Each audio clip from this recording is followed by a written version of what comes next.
29 साल की उम्र में देविका ब्याह कर आई थी घर में। सास ने कहा था, तुम मेरी बेटी जैसी हो, तुम नौकरी करती हो उसी पर ध्यान लगाना, घर के काम की चिंता मत करना, जब तक मुझसे बन पड़ेगा मैं करूँगी, नहीं तो हम मेड लगा लेंगे।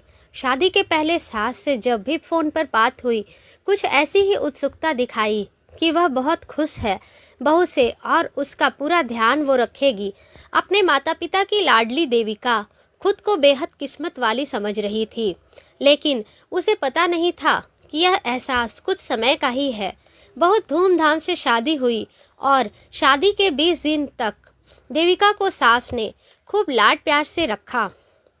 शादी के 10 दिन बाद देविका ने अपने मायके फ़ोन किया और बातों बातों में माँ से कहा, माँ मेरी सास तो मुझे आपसे भी ज़्यादा प्यार करती है।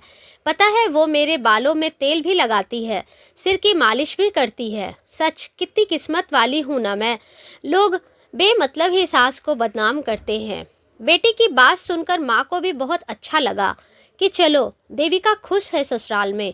लेकिन 25वें दिन रोते हुए माँ को फ़ोन लगाया और कहा, माँ मैं बहुत बुरी हूँ क्या? माँ को कुछ समझ न आया। उन्होंने पूछा कि कहना क्या चाहती हो? देविका ने कहा, माँ पता नहीं, 5 दिन से मेरी सास ने मेरा जीना मुश्किल कर दिया है। अचानक बदल सी गई है। इनके कोई गुरु है, उनसे मिलाने के ले गई थी हमें जोड़े से। उसके बाद से दूसरे दिन से तेवर बदले हुए हैं। कहती है कि तुम्हारा मन साफ नहीं है देविका। माँ मैंने तो ऐसा कुछ नहीं किया, लेकिन कहती है कि गुरुजी ने तुम्हें देखकर कहा है कि इसका पति तो बहुत अच्छा है, लेकिन यह लड़की उसके लायक नहीं है। माँ उन्होंने ये कहा कि तुमने इस लड़की से शादी करके अपने बेटे का जीवन नरक में डाल दिया है। माँ बताओ ना, मेरा मन साफ नहीं है क्या? क्या मैं इतनी बुरी हूँ? ये कहते हुए फफक फफक कर रोने लगी। माँ ने हिम्मत से काम लेने को कहा। माँ ने पूछा, दामाद जी क्या कर रहे हैं? इस पर देविका और तेज रोने लगी और कहा, माँ ये तो बिल्कुल चुप है, मुझे चुप ही रहने को कह रहे हैं। माँ पता है इतना तनाव था कि बस मशीन बनकर काम कर रही थी, दिमाग में चीज़ें चल रही थी। तो मैं रोटी बनाने के बाद बेलन वॉश बेसिन में गलती से डाल दिया, तो इतना बुरा भला कहा कि मैं आपको क्या बताऊं। माँ मैं कभी नहीं रखती बेलन ऐसे किसी, लेकिन पता नहीं टेंशन इतनी थी कि दिमाग पता नहीं कहाँ था। वह तो ठीक है माँ, आज तो हद ही हो गई। माँ घबरा गई और पूछा, क्या हुआ बेटा बता। माँ आप दोनों की परवरिश पर सवाल उठा दिया उन्होंने। ये बोलकर देविका रोने लगी। रोना रोककर देविका ने आगे बताया, मैं झाड़ू पोछा कर रही थी, गलती से एक जगह थोड़ा गंदा रह गया, मैंने साफ किया था, लेकिन पता नहीं कैसे कोने में रह गया। इस पर उन्होंने कहा कि तुम्हारी माँ ने तुम्हें कुछ नहीं सिखाया है क्या? देविका थोड़ी देर चुप हो गई और कहने लगी, माँ आज मेरे मुंह से निकल ही गया, मैं तुम्हें बीच में लगाना बर्दाश्त नहीं कर पाई और मैंने कह दिया कि आप बनते बड़े आधुनिक हो, लेकिन सोच वही पुरानी है जो आप मेरी माँ को बीच में ले आए।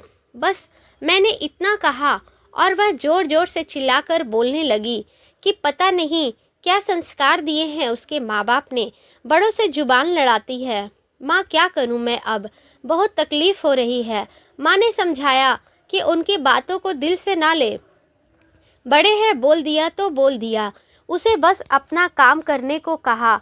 देविका जो कंपनी में 15 लोगों की टीम संभालती है, वह एक सास के आगे हार गई। मन में यह सोचकर चुप रह गई कि शायद सब कुछ ठीक हो जाएगा। यह कहानी यह दिखाती है कि किसी भी रिश्ते में, खासकर सास बहू के रिश्ते में, समय के साथ परिवर्तन हो सकता है और कभी-कभी बिना किसी समझ के दबाव और आरोपों का सामना करना पड़ता है। देविका की स्थिति में वह जितना चाहती थी उसे समझा जाए और प्यार मिले, उतना ही वह अकेलेपन और मानसिक दबाव का शिकार हो गई। दूसरी कहानी भी ऐसी ही प्रेरणादायक है। फ़ोन की घंटी बजी। करीब सुबह के 9:30 बज रहे थे और रेशमा किचन में काम कर रही थी। उसके हाथ आटे से सने हुए थे क्योंकि उसे उसके पति को टिफ़िन जो देना था। सुबह सुबह सभी गृहिणी की तरह वह भी बहुत व्यस्त रहती थी।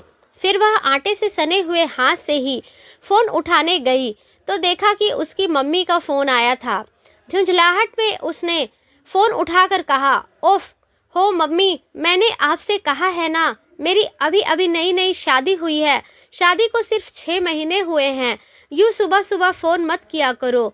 ऐसा कौन सा ज़रूरी काम था कि आप थोड़ी देर इंतज़ार न कर सकी? चलिए अभी फ़ोन रखिए, मैं अभी बहुत व्यस्त हूँ, थोड़ी देर में आपको फ़ोन करती हूँ। फिर रेशमा किचन में आकर पराठे बनाने लगती है ताकि रवि का टिफ़िन पैक कर सके। 10 बजे करीब जब रवि ऑफिस के लिए निकल गया तब उसे एहसास हुआ कि आज उसने अपनी मम्मी से कितनी ख़राब तरीके से बात की। उसे अंदर ही अंदर गिल्ट महसूस हो रही थी, लेकिन वह भी क्या करती, मम्मी का रोज का यही काम था। इसलिए आज गुस्से में कुछ ज़्यादा ही रूडली बात की। इसलिए उसने जल्दी से मम्मी को फ़ोन लगाया और कहा, माँ आप मुझे माफ़ कर दीजिए, मैं सुबह कुछ ज़्यादा ही बोल गई आपको। तब उसकी मम्मी ने कहा, कोई बात नहीं बेटा, गलती मेरी ही थी। अब माँ प्लीज़ शर्मिंदा मत करो और बताओ फ़ोन क्यों किया था?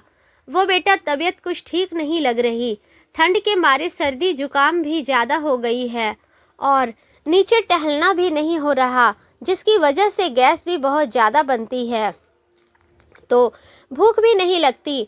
अब तू थी तो 10 बार मुझे दुत्कारने के बाद भी हल्का फुल्का ज़बरदस्ती खिला ही देती थी, जिससे कमज़ोरी महसूस नहीं होती थी। पर अब कौन पूछने वाला है? तब रेशमा ने कहा, मम्मी आपका ख्याल रखने के लिए भाभी है ना, वह आपको पूछेगी। अरे कहाँ बेटा, मुझ बुढ़िया को कौन पूछता है, मैंने खाया या नहीं खाया, इससे किसी को कोई फ़र्क नहीं पड़ता है। लेकिन माँ मुझे ऐसा नहीं लगता है कि भाभी आपको पूछेगी नहीं, वो मेरा और तुम्हारे जमाई का भी कितना ख्याल रखती है। मैं जब भी पीहर आती हूँ मुझे एक कप चाय तक बनाने नहीं देती, हर वक्त तीमारदारी में लगी रहती है, मुझे बिल्कुल अपनी छोटी बहन की तरह मानती है। अरे बेटा तू बहुत भोली है और तेरी भाभी उतनी ही चालाक। यह सब वो सिर्फ तारीफ़ें बटोरने के लिए तेरे सामने करती है। घर में रोज़ 3 टाइम सब्जियां मैं ही काट कर बनाती हूँ, वह तो सिर्फ रोटियां सेकती है और संडे को जब कोई आइटम बनाती है तब भी सारी तैयारियां मैं ही करती हूँ। तुझे यह सब कैसे पता होगा? तेरी शादी उसकी शादी के पहले ही हो गई थी। और रही बात गिफ्ट की, तो वह आप अपने मायके से मिले हुए सस्ते गिफ्ट तुमको पकड़ा देती है, जिससे तुम खुश हो जाती हो और अपने मायके वालों के लिए बढ़िया और महंगे गिफ्ट खरीद कर लाती है। तुम जितना अपनी भाभी को भली समझती हो ना, वह उतनी भली नहीं है बेटा। वो मुझे दवाई देना हो या खाना पूछना हो, बस एक बार पूछती है, दिखावे के लिए। अगर वो सही में मुझे अपनी माँ जैसी मानती तो मुझे ज़बरदस्ती करके ज़रूर खिलाती। तुम्हें क्या लगता है शादी से पहले वो अपनी माँ को बार बार नहीं पूछती होगी? जो भी हो माँ, पर मुझे ऐसा नहीं लगता। मेरे साथ तो भाभी का व्यवहार बहुत अच्छा है और दुनिया भी जो देखती है उसी को सच मानती है। इसलिए भाभी को आप खराब बताएंगी भी तो कोई आप पर विश्वास नहीं करेगा। फिर भी अगर आप बोलती हैं तो ऐसा है तो इसमें गलती आपकी भी ज़रूर होगी, क्योंकि ताली कभी एक हाथ से नहीं बजती। अगर उन्होंने आपको माँ नहीं माना तो आपने भी अभी तक उन्हें अपनी बेटी नहीं माना है। जिस तरह आप मेरी गलती पर मुझे समझाती भी थी, भाभी को भी समझाइए, वह ज़रूर समझेंगी आपको। आपको भी अपने ईगो को साइड में रखकर सास बनकर नहीं बल्कि माँ बनकर समझाना होगा।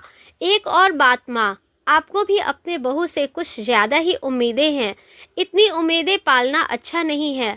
वैसे भी सबको अपने माता पिता ही अच्छे लगते हैं, सास ससुर किसे अच्छे लगते हैं?